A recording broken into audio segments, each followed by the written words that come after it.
Hello दोस्तों, कैसे हैं आप लोग? अच्छे तो है ना? ध्यान तो रखते हैं ना आप अपना? किसी और के भरोसे तो नहीं छोड़ा है आपने? चलिए, आज हम लोगों को क्या पढ़ना है? कल मैंने नेक्स्ट क्लास में मैंने क्या पढ़ा दिया था आपको? मैंने आपको वेग बता दिए थे और चाल बता दिया था। मतलब चाल पहले कराया था, वेग बाद में। वेग के प्रकार भी करा दिए थे, औसत वेग तक मैंने करा दिया था जहां तक। आज हम लोगों को पढ़ना है गति में सापेक्ष गति और निरपेक्ष गति। इसके बाद इन दोनों में हम लोग अंतर पढ़ेंगे, है ना? तो सापेक्ष गति क्या होती है, कोई बता सकता है हमें? बताओ, सापेक्ष गति क्या होती है? दो गतियां होती है, एक सापेक्ष गति, एक निरपेक्ष गति। बताओ। कुछ बच्चे तो इन दोनों को एक ही समझ लेते हैं, सापेक्ष और निरपेक्ष एक ही होती है। हम्म।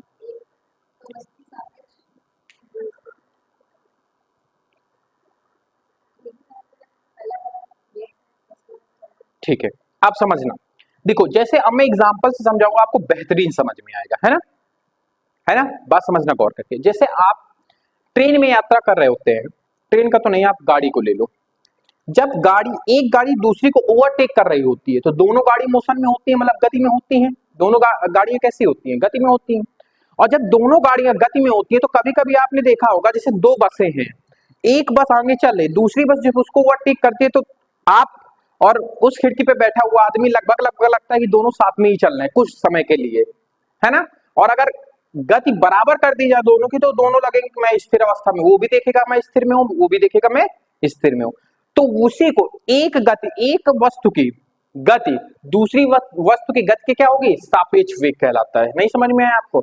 आप देखना, मैं परिभाषा लिखता हूं तो आपको पता लगेगा। देखो, एक समय एक ही होना चाहिए, एक ही समय में दोनों गतिमान वस्तुएं होनी चाहिए। ठीक है? एक, सुनो मेरी बात, एक ही या फिर समान समय में दोनों वस्तुएं कैसी होनी चाहिए? गतिमान अवस्था में होनी चाहिए। ऐसा नहीं है कि समय अलग अलग हो और एक पहले गति कर रही हो, दूसरी अब गति कर रही, नहीं, एक ही समय में दोनों वस्तुएं क्या होनी चाहिए? गति की अवस्था में होनी चाहिए। ठीक है? तो क्या पढ़ाएंगे? एक ही समय में, एक ही समय में एक ही समय में जब वस्तुएं, मतलब एक से अधिक की बात कर रहा है, एक ही समय में जब वस्तुएं या फिर भिन्न भिन्न भिन्न वेग से गतिशील रहती हैं, वेग से गतिशील होती हैं या रहती हैं, कुछ भी लिख दो, गतिशील होती हैं तो एक वस्तु दूसरे वस्तु की, हाँ, तो एक वस्तु का का सापेक्ष दूसरी वस्तु का वेग सापेक्ष वेग होता है ना? सापेक्ष वेग होता है ना? होता। बात समझ में आई कि नहीं आई आपको? मतलब समझे? मैंने एग्जाम्पल, आपको ये परिभाषा कम समझ में आ रही होगी, लेकिन एग्जाम्पल समझ में आ रहा होगा। जब जैसे दो बसें एक दूसरे की गति कर रही है, तो ये वाली गति इस गति का वेग या इस वस्तु की गति दूसरे वस्तु की गति के सापेक्ष गति हो जाएगी, है ना? जो इसकी गति होगी और इसकी गति, तो इसकी गति इसके सापेक्ष होगी। समझ में आया आप बात को? बराबर नहीं कह सकते, भिन्न भिन्न वेग से गति कर रहे होते हैं। हाँ, तभी तो ओवरटेक करेगी, है ना? जब पीछे वाली गाड़ी जब स्पीड से होगी और आगे वाली गाड़ी धीमे होगी, तभी तो पीछे वाली ओवरटेक करेगी। तो भिन्न भिन्न गति से गति कर रही होती, तो एक वस्तु का सापेक्ष दूसरी वस्तु का वेग सापेक्ष वेग कहलाता है। ठीक है? बात समझ में आई आपका? एक वस्तु का वेग दूसरे वस्तु के वेग के सापेक्ष होता है। ठीक है? बात समझ में आई? सापेक्ष वेग या सापेक्ष गति, आप कुछ भी कह सकते हो। समझ में आई बात की नहीं आई आपको? अच्छे से। अब अच्छा, निरपेक्ष गति क्या होती है? जब एक वस्तु स्थिर अवस्था में हो और दूसरी गति अवस्था में हो, जैसे आप स्टेशन में खड़े हो और दूसरी कहीं गाड़ी रेलगाड़ी आपके निकल गई काफी तेज स्पीड से, तो जो गाड़ी निकली है और जो व्यक्ति खड़ा है, इन दोनों का वेग कैसा होगा? निरपेक्ष वेग होगा। सॉरी, सापेक्ष नहीं होगा, निरपेक्ष। मतलब दो वस्तु में से एक वस्तु स्थिर अवस्था में हो और एक वस्तु गति अवस्था में हो, तो ऐसी गति को हम लोग क्या कहेंगे? निरपेक्ष गति कहेंगे। क्या कहेंगे? निरपेक्ष। देखो दोनों हाँ, उल्टा नहीं कह सकते, हाफ कह सकते हैं। हाँ, इसमें दोनों वस्तुएं गति कर रही होती है, निरपेक्ष में केवल एक गति कर रही होती है। ठीक है, तो समझ में, तो परिभाषा हम लोग क्या करेंगे हम लोग, जब एक ही समय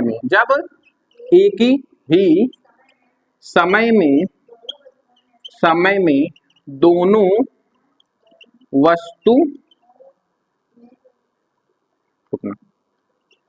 वस्तुओं में से एक वस्तु स्थिर तथा दूसरी वस्तु गतिशील हो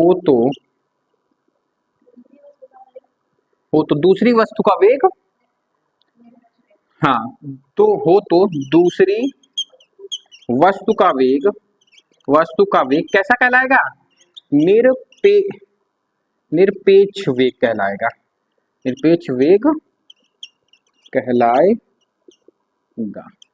समझ में आई बात की नहीं आपके? निरपेक्ष में एक वस्तु गतिशील रहती है, एक स्थिर अवस्था में रहती है, और सापेक्ष में दोनों वस्तुएं गति अवस्था में होती हैं। ठीक है, यहां तक बात समझ में आई? तो सापेक्ष और निरपेक्ष गति का कॉन्सेप्ट आपको समझ में आ गया। नोट कर लो, फिर आगे चाल और वेग में अंतर बताते हैं। नोट कर लो फटाफट से। चलो दोस्तों, अब बात करते हैं हम लोग चाल और वेग में अंतर की। पहला, अब देखो, चाल और वेग में अंतर पढ़ने से पहले देखो आपसे मेजरली 3 अंतर पढ़ने पड़ेंगे। ठीक है, लेकिन हम यहाँ पे कितने लिखेंगे? 5 टिक लगाए होंगे, 1 2 3 4 5। हम 5 अंतर पढ़ेंगे। ठीक है, वेग और चाल में। आप 3 भी लिख के आएंगे तो आपका काम हो जाएगा, लेकिन 5 करा देते, 5 याद करोगे तो 3 तो एग्जाम में याद ही हो जाएंगे, है ना। तो चाल की पहली बात, पहला क्या होगा? तो इनकी डेफिनेशन ही पहला अंतर होता है। दोनों की डेफिनेशन अलग अलग थी कि नहीं? तो पहला मेजर अंतर क्या होता है? इनकी डेफिनेशन ही अलग होती है, चाल और वेग का। तो चाल की परिभाषा, और देखो परिभाषा यहाँ पे पूरी रामगाथा नहीं लिखनी है आपको, शॉर्ट फॉर्म में 2 लाइन में लिख के निकल जाना। तो वैसे ही लिखेंगे, कैसे? एकांक समय अंतराल में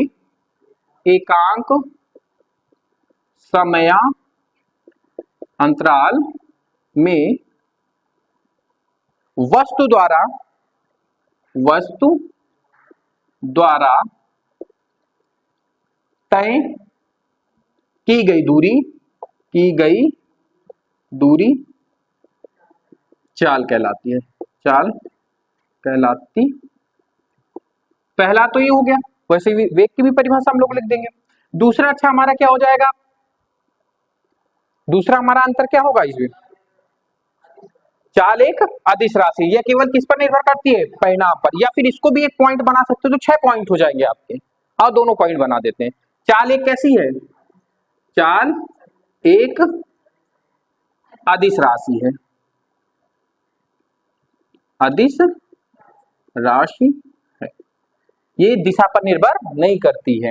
तो इसमें क्या लिखोगे? एक और लिख दो, चाल एक अदिश राशि है, चाल केवल परिमाण पर निर्भर करती है। ठीक है, एक बना देते हैं तो ज्यादा हो जाएंगे, अच्छा लगेगा ना। चाल केवल परिणाम पर निर्भर करती है, या परिणाम के द्वारा व्यक्त होती है, परिणाम के द्वारा व्यक्त होती। ठीक है, ये हो गया। एक मैंने आपको नहीं बताया है, उसको आप लिख लेना। एक क्या होगा? चाल हमेशा चाल और वेग में इक्वेशन होती है, या तो चाल और वेग आपस में बराबर होंगे या फिर चाल हमेशा बड़ी होगी। आप कहते हो ये कैसे? समझना, चाल और वेग का डायरेक्ट रिलेशन तो नहीं होता है, लेकिन हम दूरी और विस्थापन के रिलेशन से इसको डिफाइंड कर सकते हैं। देखो, अब इसको समझाने के लिए थोड़ा सा वक्त चाहिए। समझना हो तो मैं बताऊं, मैं आपको समझाऊं पूरी तरह। समझाएं? चलो समझना। देखो, अच्छा, एक बात बताओ, चाल का सूत्र क्या होता है? दूरी बटे समय। समझते जाना जितना समझा रहे। और वेग का क्या होता है? विस्थापन बटे समय। अब अगर मैं इन दोनों का अनुपात ले लूं, या फिर आप ऐसे देखो, ये राशि कॉमन है कि नहीं है? समय कॉमन है, इससे हमें कोई मतलब नहीं, समय दोनों में इक्वल लगेगा। चाल और वेग डायरेक्टली डिपेंड किस पे कर रही है? चाल इधर डिपेंड कर रही है दूरी पे, उधर विस्थापन पे। तो जितना जो काम दूरी और विस्थापन में होगा वही काम चाल और वेग में होगा कि नहीं होगा? तो आओ पहले दूरी और विस्थापन को अच्छे से समझते हैं। वैसे हालांकि हम लोग पढ़ चुके हैं दूरी और विस्थापन। अब एक बात बताओ, विस्थापन जो होता है वो वस्तु की प्रारंभिक और अंतिम स्थितियों पर निर्भर करता है, और दूरी तो भैया वो जितना चलोगे वो उतना ही है। तो जाहिर सी बात है आप दूरी को बड़ा लिखोगे कि नहीं लिखोगे, वो तो कदमों के द्वारा तय की जा रही है। मान लो कि आप घूम फिर के जहां से चले थे वहीं आ गए तो विस्थापन तो जो 0 हुआ, लेकिन दूरी तो भैया होगी ना कुछ। तो जाहिर सी बात है दूरी बड़ी होगी, विस्थापन छोटा होगा। और या तो ये बराबर हो सकते हैं, आप अगर सीधी लाइन में चल रहे हो, सीधी सड़क में चल रहे हो, तो दूरी और विस्थापन बराबर होंगे। जैसे मान लिया कि आप अपने गांधी चौराहे से लेके कुंवरपुर तक गए, तो वहां दूरी भी बराबर है और विस्थापन, क्योंकि डिस्टेंस है। अब वहां से वापस आ गए तो विस्थापन 0 हो जाएगा, लेकिन दूरी तो मान लो 10 किलोमीटर की, तो दूरी तो 20 किलोमीटर की होगी। तो दूरी और विस्थापन में कौन बड़ा होता है, दूरी बड़ी होती है। तो अब एक बात बताओ, चाल और वेग में कौन बड़ा होगा, चाल बड़ी होगी। तो आप समझ में आया आपको कि ये मैंने कहां से लिखा है आपको, दूरी और विस्थापन, ये तो बहुत अच्छे से आप समझ चुके हो। ठीक है, तो कितने पॉइंट हो गए हमारे, 1 2 3 4 पॉइंट हो गए। एक पॉइंट और हमारा बच्चा, और एक सीधा सीधा सूत्र ही लिख दो, चाल बराबर दूरी बटे, और कुछ है, बस 5 ही रखते हैं, बहुत हो जाएगा, है तो बहुत कुछ बताने के लिए, है ना। अब इन्हीं से देखते, इन्हीं से मिलता जुलता वेग को बना देंगे, बस आपका वेग हो गया। हमेशा जब कभी आप अंतर लिखें तो एक चीज हमेशा याद रखें, एक तरफ को पहले फुल फिलअप कर ले। जैसे अब मैं अंतर लिख रहा था, मैंने सोच सोच के दिमाग में इसको क्या कर लिया, बना लिया। अब इसी को देखते हुए ये बना देंगे, तो इससे बेनिफिट क्या होगा, हमारा टाइम बच जाता है पेपर में, है ना। अब इसकी परिभाषा क्या बनाओगे, एकांक समय अंतराल में, एकांक समयांतराल में वस्तु द्वारा तय की गई दूरी, तो तय किया गया विस्थापन, वस्तु द्वारा तय किया गया विस्थापन क्या कहलाता है, वेग कहलाता है। एक तो हमारी ये हो गई, दूसरा हमने क्या लिखा, चाल एक अदिश राशि है, तो वेग एक सदिश राशि है, वेग एक सदिश राशि है।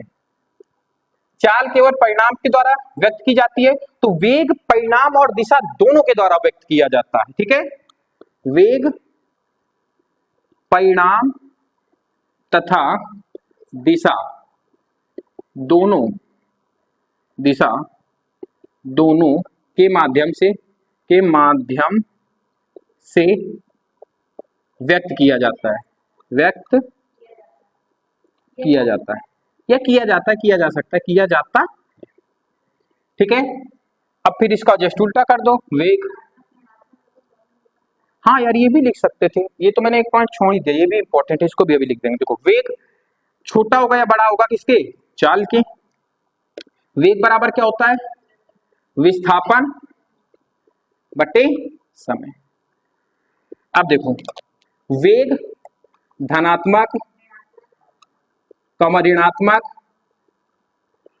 तथा शून्य भी हो सकता है, शून्य हो सकता है। उसी हिसाब से चाल आपकी क्या हो जाएगी, चाल केवल धनात्मक व शून्य हो सकती है, अच्छा एक बात बताओ, धनात्मक तो मुझे पता है, शून्य को कैसे डिफाइन करोगे चाल में, इसमें तो कर लोगे आप, ये तो मुझे पता है, इसमें कैसे डिफाइन करोगे शून्य को। हाँ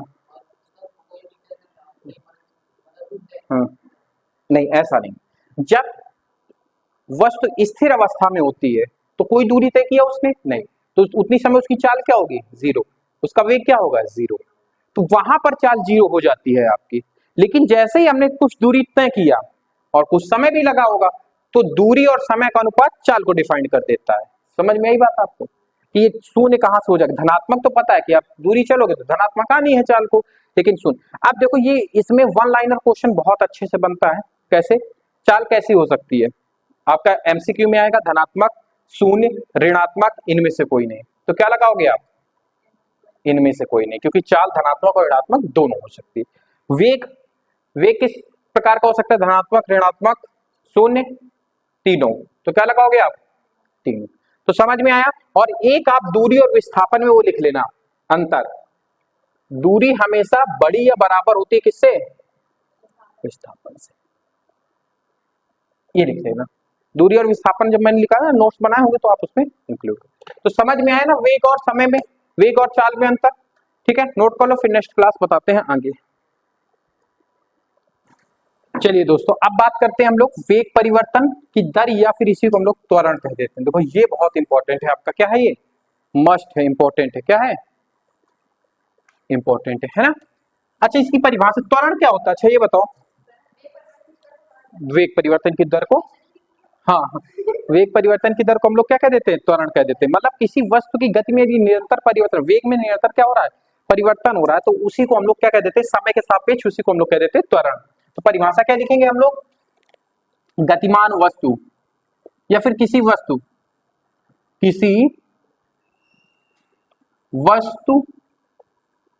के वेग परिवर्तन की दर वस्तु का किसी वस्तु के वेग परिवर्तन की दर वस्तु का त्वरण कहलाता है। वस्तु का त्वरण कहलाता। छोटी सी डेफिनेशन लिखा है, ज्यादा बड़ी नहीं करे हैं, है ना। ठीक है, सूत्र क्या होगा इसका? अच्छा, इसको किस चीज से प्रदर्शित करते हैं? तो त्वरण को से प्रकट करते हैं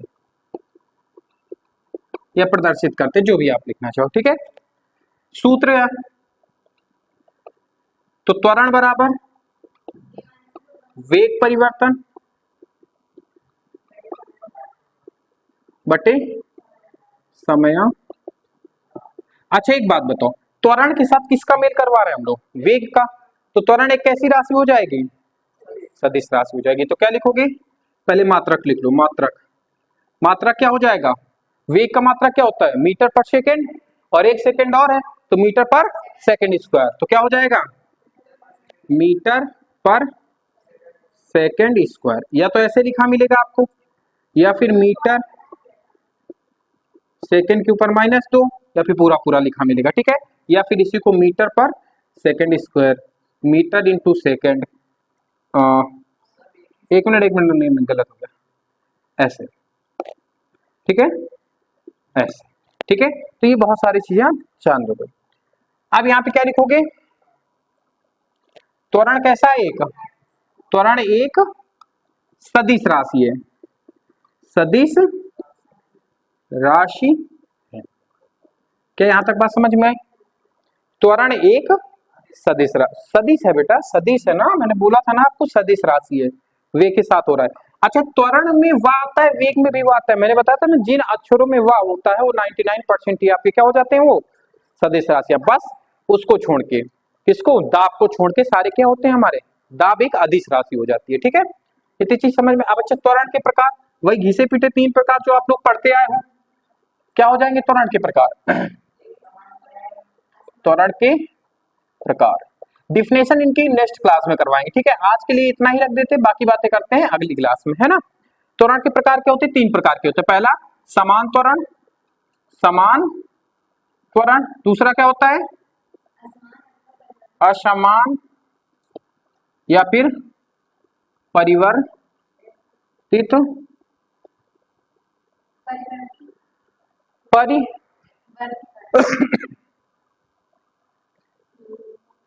परिवर्ती ना, परिवर्ती त्वरण। ठीक है, और तीसरा होगा धनात्मक, ऋणात्मक या फिर शून्य त्वरण ना। धनात्मक कॉमा ऋणात्मक या फिर या शून्य त्वरण, शून्य त्वरण। अच्छा एक बात बताओ, ये त्वरण की 3 प्रकार हुए कहां से? त्वरण किस पे डिपेंड करता है? समय अंतराल को भूल जाओ, वेग में। और वेग किस पे डिपेंड करता है? विस्थापन में। तो विस्थापन 3 प्रकार का होता है, तो वेग भी 3 प्रकार का होगा, और वेग 3 प्रकार का है तो त्वरण भी आपका 3 प्रकार का ही होगा। समझ में आया बेटा? हाँ, 3 प्रकार का होता है, समझ में आया ना बेटा? नोट कर लो इसको। फिर आगे की क्लास नेक्स्ट क्लास में करते हैं, बाकी बातें करते हैं नेक्स्ट क्लास में। आज के लिए इतना ही, ठीक है? अपने और अपनों को ऑनलाइन बच्चे ख्याल रखिए। अगर क्लास अच्छी लगती हो तो चैनल को सब्सक्राइब कीजिए, वीडियो को लाइक कीजिए और कमेंट में फीडबैक जरूर दीजिएगा कि क्लास आपको कैसे लगी। धन्यवाद साथ बने रहने के लिए।